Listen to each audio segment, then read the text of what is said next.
7 horas e 28 minutos, falar de esporte agora, né, gente? O Leonardo Freire está aqui com a gente, é a senha para o esporte, né? A gente já começar falando de futebol. Bem-vindo, hein, Léo? Como é que foi o fim de semana? Tudo certinho? Tranquilo, Gilvan. Maravilha? Então fala de futebol, né? Vamos falar de futebol. Bom dia para você e para você que nos acompanha. Que Alagoas, aliás, fez história novamente em uma modalidade. Foi o futebol, onde uma dupla conseguiu brilhar em João Pessoa. Vamos acompanhar. A dupla alagoana voltou com o segundo lugar na categoria intermediário no Team Águia Futevôlei Cup, uma das principais competições da modalidade. A gente vem se preparando há mais de anos, essa dupla Arthur e Luquinhas. É uma dupla muito entrosada, né? Eu comecei a trabalhar com eles, um tinha 16, o outro tinha 14. Hoje o Arthur tem 16, o outro tem 19 anos. Então, a gente saiu daqui com um objetivo. Jogou já um TAF, bateu na trave. Tentou esse agora, ser campeão, né, em uma competição com 38 duplas. Né? Então, chegamos lá na final e queríamos muito resultado, mas tem que ter um vencedor. O nosso esperado era ser campeão, mas eles estão de parabéns, fomos vice, representando o CTRF, que estão aqui com a gente há 2 anos. E fico muito feliz pelo resultado e trazer o pódio aqui, o troféu para o estado de Alagoas, representando muito bem o estado. Lucas e Arthur formaram a dupla há pouco mais de um ano. O entrosamento já garantiu muitas conquistas. O Lucas disse que a vida mudou depois do futevôlei. Assim, eu vejo o futevôlei como uma modalidade esportiva que está com uma crescente muito grande aqui, não dentro só do estado de Alagoas, mas como no mundo inteiro. E particularmente na minha vida, agregou muito, muito mesmo. Eu só estudava e fazia às vezes um cursinho à tarde, e o futevôlei me deu uma motivação a mais para disciplina, treinamentos. Para chegar à final, eles venceram na semi a dupla Ian e João Vitor. Na final, Gabriel e Maicon derrotaram os alagoanos. Arthur acredita que a falta de concentração atrapalhou. Eu acho que faltou concentração da nossa parte. Quando a gente foi anunciado que o nosso jogo seria na quadra principal, a gente ficou muito ansioso. Não prestou atenção na nossa estratégia, como definir qual é o nosso objetivo dentro do jogo, como é que a gente ia estabelecer como ia fazer uma boa partida. A gente só se preocupou, vamos jogar. A gente não entrou com o sentimento de ser campeão. A gente tem que buscar das próximas vezes concentração, estabelecer nossos focos e objetivos dentro da quadra, para assim a gente sair com o título. Depois do vice-campeonato na maior competição da América Latina, os treinos foram retomados, com os olhos atentos ao que vem pela frente. A gente vem treinando aqui por volta de 3 vezes na semana, vem analisando nossos vídeos, vendo o que a gente errou no campeonato e buscando sempre melhorar, com recepção, ataque, defesa e tentando manter sempre um nível de concentração alto em todas as partidas que a gente for disputar. Já pensando em outros campeonatos, que vai ter um agora em Recife, né, também em nível alto. E em janeiro também vai ter o Open Brasil. Também já estamos pensando em ir também para Salvador, que é esse Open Brasil em janeiro. A gente vai entrar com tudo para trazer outro pódio aqui para o CTRF e para Maceió. Coisa boa, né, Léo? E o recado foi dado, né, João? Concentração, foco, não é só entrar lá para jogar, para disputar mais uma partida, porque na praia, na areia, tem todo um desgaste, né? Quem faz aí essas modalidades que envolvem a areia na praia tem todo um desgaste, uma concentração. É uma exigência muito grande. Muito, muito. Um desgaste físico enorme. Então, vamos torcer aí para a dupla de Alagoas fazer sucesso, né, nas próximas competições. E agora vamos falar do futebol feminino, porque hoje será conhecido o campeão alagoano do Campeonato Estadual Feminino. Vamos às últimas informações da decisão. Hoje todo mundo vai conhecer o time campeão alagoano feminino. Pelo segundo ano seguido, União Desportiva Alagoana e Guarani de Paripueira se enfrentam em busca do título. Em 2024, a UDA venceu por 5-0 o Guarani, alcançando o 11º título da sua história. No caso do Guarani, é a chance da revanche e de levantar o inédito troféu. A melhor campanha foi da UDA. Invicta marcou 34 gols até aqui nos 6 jogos em que disputou. Difícil não falar em favoritismo assim. Mesmo chegando discreta, a equipe do Guarani ficou em segundo, antes de se classificar para o mata-mata, com 10 pontos. No confronto direto entre os dois times, melhor para a UDA, que venceu por 3-0. Na semifinal, o Guarani despachou o Independente Atalaia e a UDA eliminou o CRB.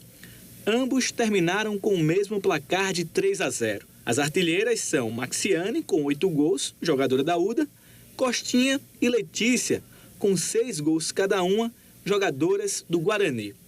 A equipe campeã garante vaga na Série A3 do Brasileiro. E as duas finalistas devem ficar com a vaga para a Copa do Brasil do próximo ano. Isso é calendário, né, Léo? Importante, calendário, né? Sim, no futebol feminino, né, principalmente. Então, assim, é uma decisão muito importante que vamos conhecer hoje à tarde a equipe campeã e com esse calendário já de uma competição nacional em 2026. Pois é, vamos falar agora sobre a Copa Rainha Marta Nordeste 2025. Essa competição, ela vai reunir 9 seleções da região, numa ação promovida pela Secretaria de Estado de Esporte, Lazer e Juventude e o Consórcio Nordeste. Helena Gonçalves tem detalhes para a gente dessa competição. Importante essa competição, a gente falou em calendário agora sobre o futebol feminino, também para a região é um calendário importante, né, Eli? Exatamente, Gilvan, é bem isso mesmo. Falando em calendário, é uma competição que vai fazer parte também do calendário, reforçando aí a importância e a força também do futebol feminino aqui no Nordeste. Quem está aqui com a gente é o Wagner Godez, que é o secretário executivo de planejamento da Celage, vai nos dar detalhes a respeito dessa competição. Wagner, bom dia, que é a primeira edição da Copa Rainha Marta aqui no Nordeste. Como é que surgiu a ideia de criar a competição voltada exclusivamente para o futebol feminino? Bom dia. A Copa Rainha Marta é um projeto que acontece há mais de 8 anos, né? Que tem como objetivo apoiar o futebol feminino amador. E aí, a partir da experiência de Alagoas, que foi apresentada no Consórcio do Nordeste, né, por meio na Câmara Setorial do Esporte, então os secretários, os gestores de esporte, a partir dessa proposta, né, aprovaram a gente realizar a primeira edição da Copa Rainha Marta Nordeste envolvendo os 9 estados da região. Pois é, reforçando, é um modelo que nasceu aqui em Alagoas, né? Foi aprovado, virou exemplo aí para outros estados. O que é que esse formato tem de diferente? Por que deu tão certo? Por que foi aprovado assim de cara? Então, é um projeto que trabalha fundamentalmente o futebol feminino amador, né, com equipes da capital, região metropolitana, interior. O ano passado, a edição estadual teve 32 equipes, né, onde a gente dá toda a estrutura de competição. E aí a gente traz essa experiência para a Copa Rainha Marta, com a participação dos estados aonde estão acontecendo suas competições locais, né, exemplo do que acontece em Alagoas. E agora, entre os dias 4 e 8 de novembro, a gente vai receber seleções dos 9 estados do Nordeste. Então, a partir dessas competições que estão acontecendo no Nordeste, eles estão formando suas seleções para a gente ter a primeira edição da competição aqui, que vai ser sediada em Maceió. Como é que vai ser a dinâmica? Como é que vocês formataram essa competição?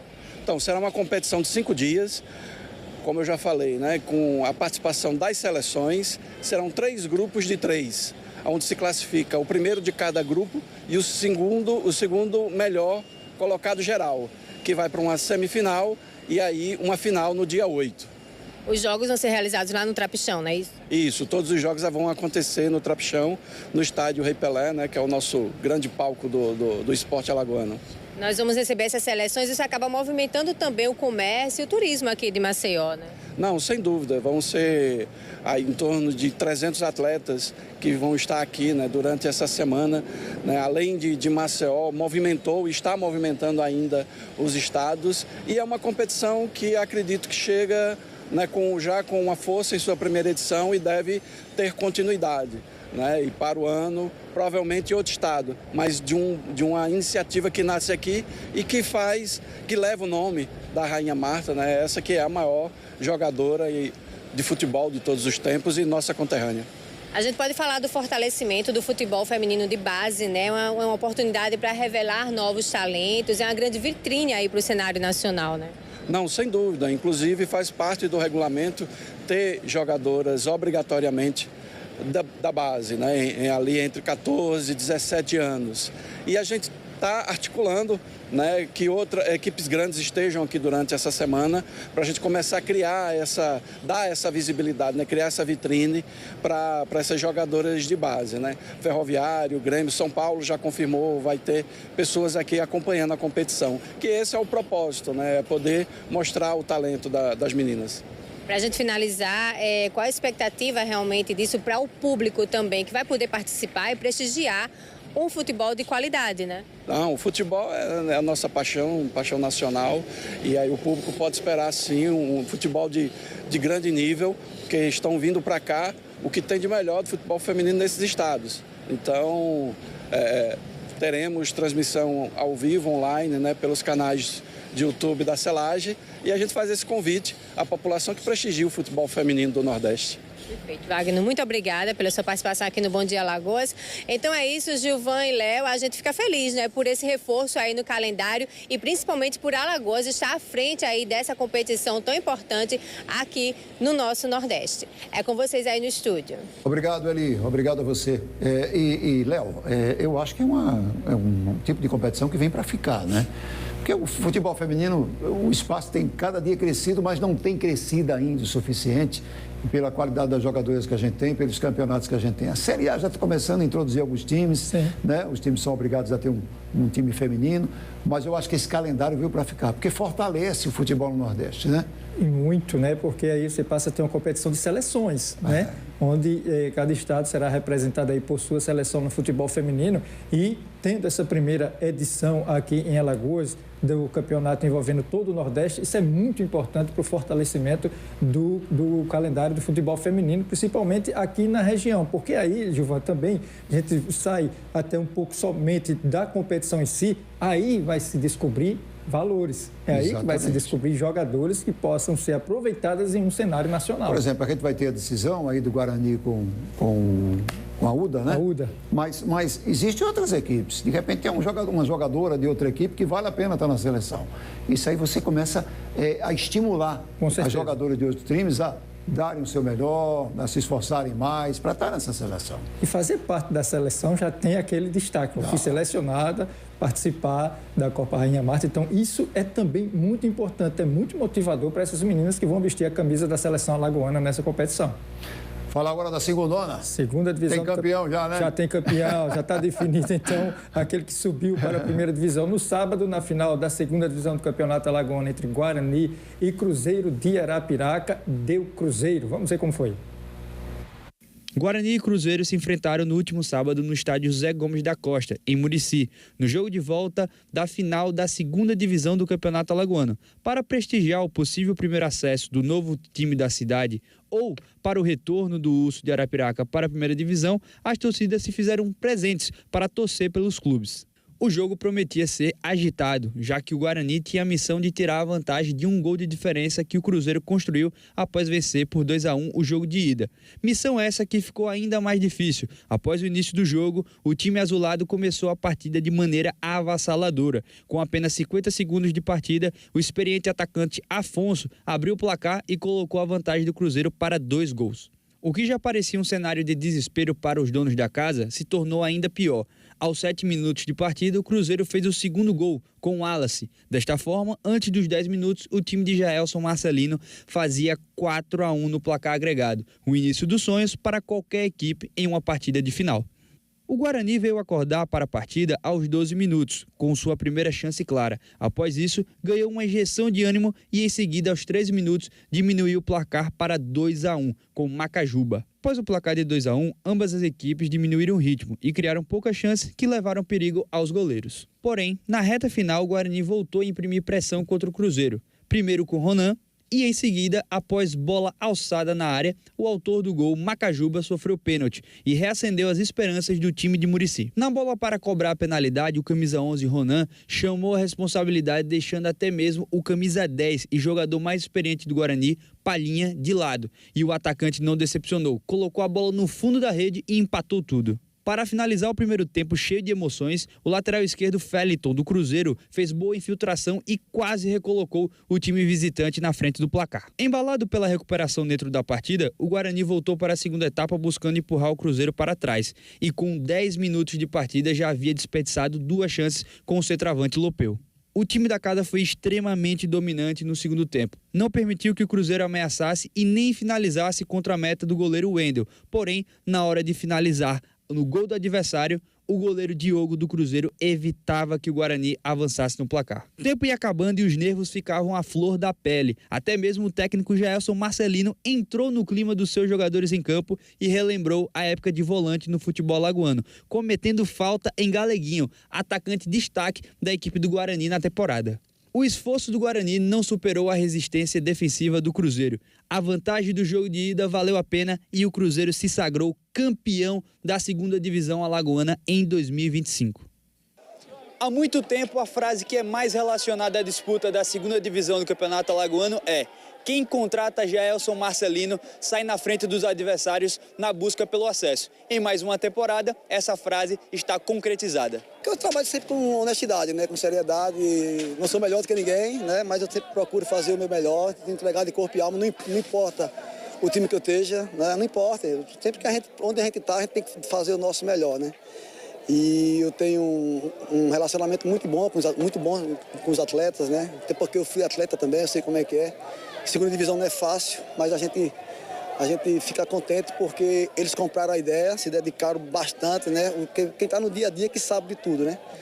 E agora é comemorar, né? Comemorar, agradecer a Deus, curtir a família, dar uma descansada e, se Deus quiser, né? Que Deus possa nos fortalecer aí e a gente possa ter sempre sucesso na carreira e sempre trabalhando com seriedade e honestidade, sempre colocando Deus na frente. O comandante deixou no ar se permanece com o clube para o projeto na elite do futebol alagoano. Toca na mão de Deus, né? Que Ele sabe todas as coisas, né? A gente que trabalha assim, a gente, né, sempre coloca na mão de Deus. Estou feliz pelo trabalho que foi desenvolvido. Estava devendo isso para o Cruzeiro porque eu tive uma passagem muito curta lá em 2022, né? Saí, um momento lá que nós tivemos que sair. E eu estava devendo, né? E eu quero agradecer a Deus pela oportunidade e a diretoria que confiou mais uma vez no meu trabalho. E graças a Deus a gente conseguiu esse título que foi muito importante para todos nós. Além do título da 2ª Divisão Estadual, o Cruzeiro retorna para a 1ª Divisão após ter sido rebaixado da elite alagoana na temporada de 2024. Olha o Cruzeiro de volta aí, né? Pouco tempo fora, né, Gilvan? Jaelson é o rei do acesso, né? Rei do acesso. Quer subir de divisão, chama o Jaelson, que ele conhece o caminho. Já é meio caminho andado. Já. Saiu com o Jaelson, já na contratação do time da 2ª Divisão, já está bem encaminhado, já está na frente dos demais. Então, assim, parabéns ao Cruzeiro de volta, então, à 1ª Divisão do Campeonato Alagoano, temporada de 2026, né, Gilvan? Falar de Série B do Campeonato Brasileiro? Agora vamos falar da Série B, porque no sábado o CRB enfrentou o América Mineiro lá em Belo Horizonte. Vamos ver então como é que foi o jogo. O América começou no ataque. Fabinho cruzou e Rafa Silva pegou de primeira. Matheus Albino salvou o Galo. Felipe Amaral arriscou de longe, mas mandou bem por cima do gol regatiano. Quem aproveitou a chance que teve foi o CRB. Meritão roubou a bola e Micael disparou pelo meio. Ele achou o Thiaguinho, que driblou o defensor e mandou no cantinho do goleiro americano. Galo 1-0. De falta, Cauã Diniz bateu no cantinho do Matheus Albino, que fez 2 defesas salvando o CRB no rebote de Rafa Silva. Paulinho tocou para o meio e Fabinho mandou muito longe do gol. O América seguia tentando, mas sem sucesso. O goleiro Matheus Albino quase foi surpreendido por esse chute do meio de campo. O goleiro ainda se machucou na tentativa de defesa. No cruzamento, William Bigode tentou uma bicicleta, mas sem sucesso. Depois de tanto tentar, Cauã Diniz experimentou de fora da área e empatou o jogo para os donos da casa. 1-1 no Independência. No cruzamento, a defesa afastou mal e Miguelito mandou por cima do gol. Escanteio para o América e Rafa Silva cabeceou sozinho para fora do gol. Contra-ataque do CRB. Rainer cruzou e Douglas Baggio não alcançou. Quase o segundo do Galo. De falta, Miguelito mandou no canto do goleiro Matheus Albino, que fez boa defesa. Na cobrança de escanteio, Cauã Diniz de cabeça quase fez o segundo do Coelho. Matheus Albino tirou no tapinha. Mariano cruzou da direita e Miguelito obrigou Matheus Albino a fazer outra boa defesa. Danielzinho fez o lançamento, Rainer tocou para trás e Douglas Baggio bateu para o gol. A defesa desviou e salvou o América. Na cobrança de escanteio, Henry tocou e a bola foi devagarinho para fora. Quase que o CRB fez o segundo. E ficou assim em Belo Horizonte. América 1, CRB também 1. Eu acho que foi um jogo legal, taticamente. A gente conseguiu se defender bem num primeiro momento e fazer um gol interessante, uma jogada muito boa de contra-ataque. Thiago fez o gol. Depois a gente teve algumas dificuldades de retenção de bola, que é uma característica da nossa equipe. Então a equipe do América, em muitos momentos, se organizava num 3-1-6 e empurrou muito a gente para trás, e isso foi fazendo que o nosso jogo de conexão, que é um jogo forte, fosse ficando comprometido. Então acho que foi um jogo taticamente interessante. A gente veio, obviamente, com o intuito de buscar a vitória, mas eu saio com o sentimento que o resultado foi justo pela forma que o jogo se desenhou. Ele fez uma análise boa aí do jogo, mas eu ainda acho que Matheus Albino salvou mais uma vez, né? Foi importantíssimo. No geral, o América perdeu muitas chances. Muitas chances, né? Tanto é que você destaca a atuação do goleiro do CRB. Agora, isso dá para se entender, porque o único objetivo do CRB é ganhar, né? O CRB não vai lá para conquistar um ponto, né? Vai em busca da vitória sempre, né? E é bem natural que o time se exponha mais também, né? E assim, também, Gilvan, a gente vem falando também durante a semana passada, a gente falou que o América também precisava da vitória. Também. O América é um time que precisa de uma pontuação para confirmar a permanência. Ele ainda está ali próximo à zona do rebaixamento. Então, por isso a dificuldade do jogo para o CRB. O CRB abriu o placar, mas o América foi em busca. Tanto é que o goleiro Matheus Albino foi peça importante nesse jogo do CRB, mais uma vez, com uma grande atuação. Esse empate não foi bom para o América. Em jogo em casa, para quem tinha 36, se não me engano, 36 pontos, não foi bom, né?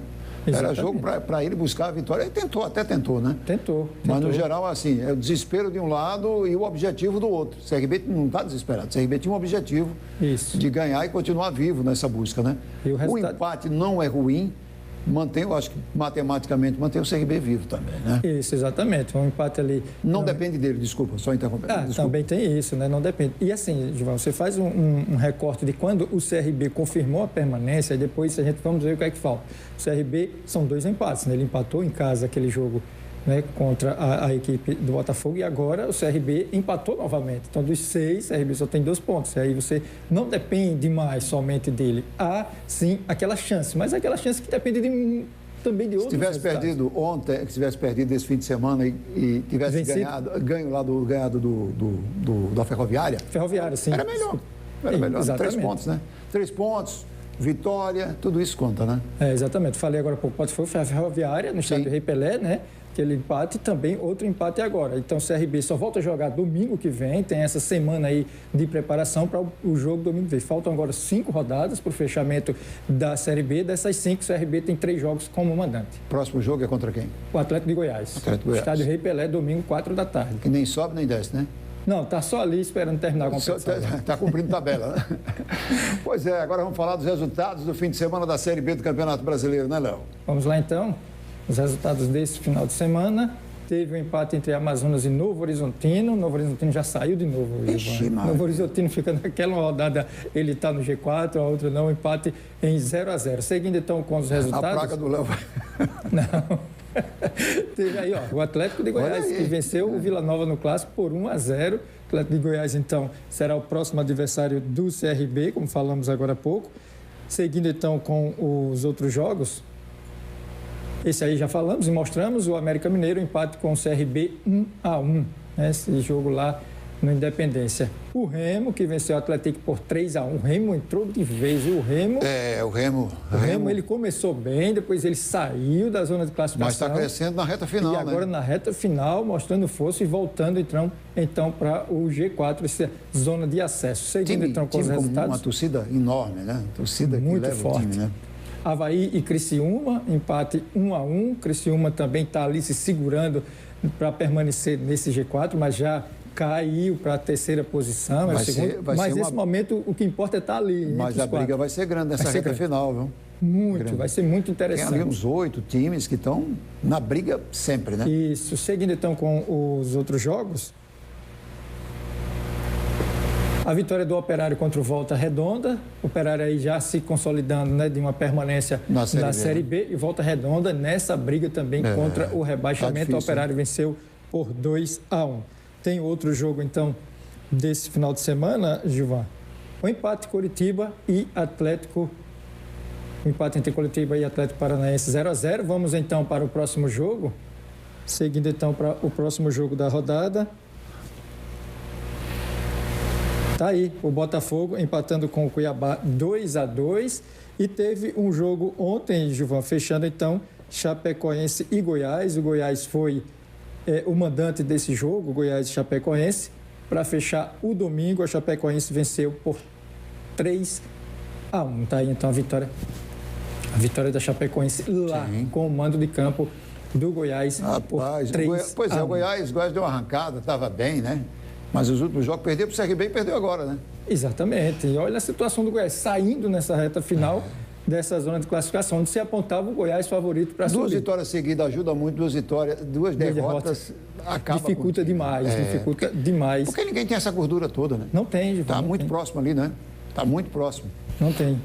E tem um jogo que fecha, então, a rodada hoje, né? O último jogo que fecha a rodada entre Ferroviária e Paysandu. Esse jogo, 7 da noite, Ferroviária será o mandante dessa partida. Paysandu, coitado, né? Tá Paysandu, parte de baixo da tabela ali, bem né? difícil mesmo, é a lanterna no momento, delicada a situação do Paysandu. Falar de futsal, Léo? Vamos falar de futsal. Falar de Super Traipu? É o Traipu, ninguém para o Traipu. O Traipu jogou a primeira partida pelas quartas de final do Campeonato Brasileiro de Futsal. O jogo foi contra o Ceará e o Traipu levou a melhor. O Traipu venceu por 6-2, o Gilvan, isso mesmo, 6-2. A goleada do Traipu foi fora de casa e abriu uma boa vantagem para a segunda partida. Os gols do Traipu, você está vendo aí, foram marcados por Samuel Pereira, tem o Pedro, Tiaguinho 2 vezes, o goleiro Tiago também fez um gol, enquanto Cauê e Canidé fizeram para o Ceará. Então, é um resultado muito, mas muito interessante para o Traipu, que decide a vaga para a semifinal. Na próxima sexta-feira tem um jogo de volta. Esse jogo será lá em Arapiraca. No Quintela. No Quintela que você conhece bem. Conheço bem, conheço. E olha, esse fim de semana foi de muita diversão, lazer e saúde para as 7.000 pessoas que participaram do circuito permanente Run do estacionamento de Jaraguá. Muita gente participando, viu? No sábado foi a vez da criançada, né, Léo?